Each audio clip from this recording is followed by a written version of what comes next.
বলি যে এটা ভুলে যাব, আসলে এটা ভোলা যাবে না। প্রতিটা ঘরে ঘরে এটাকে মনে রেখে প্রতি বছর শহীদ মিনারে স্মৃতিসৌধে গিয়ে স্মরণ করে আসতে হবে যে মুক্তিযোদ্ধারা আমাদের জন্য কতটা ত্যাগ স্বীকার করেছে, কতটা রক্তের বিনিময়ে এই দেশকে আমরা স্বাধীনতা পেয়েছি। আজকে 21শে ফেব্রুয়ারি, আজকে ফুল দিব না পরে দিব? আজকে আমার ফুল দিতে খুবই ভালো লাগছে, আর এত মানুষ, খুবই সুন্দর লাগছে। আমি শহীদদের জন্য ফুল নিয়ে এসেছি, এখানে দিব। আপনারা জানেন যে আমাদের যে ভাষা আন্দোলনের ইতিহাস, সেই ভাষা আন্দোলন থেকে আমাদের স্বাধীনতার ইতিহাস অনেক বেশি জড়িত। তো ভাষা আন্দোলনটাকে যদি আমরা চিন্তা করি, সেটা কিন্তু আমাদের যেমন শোকের প্রতীক, একইভাবে সেটা আমাদের শক্তিরও প্রতীক।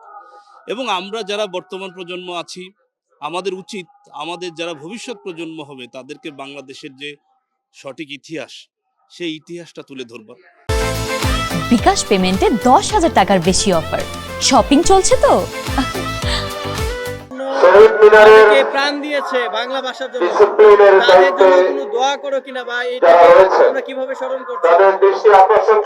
ওনারা যে প্রাণ দিয়েছে এটার জন্য আমরা খুবই কৃতজ্ঞ, যারা বাংলাদেশের জন্য প্রাণ দিয়েছে, মাতৃভাষার জন্য, এবং আমি দোয়া করি।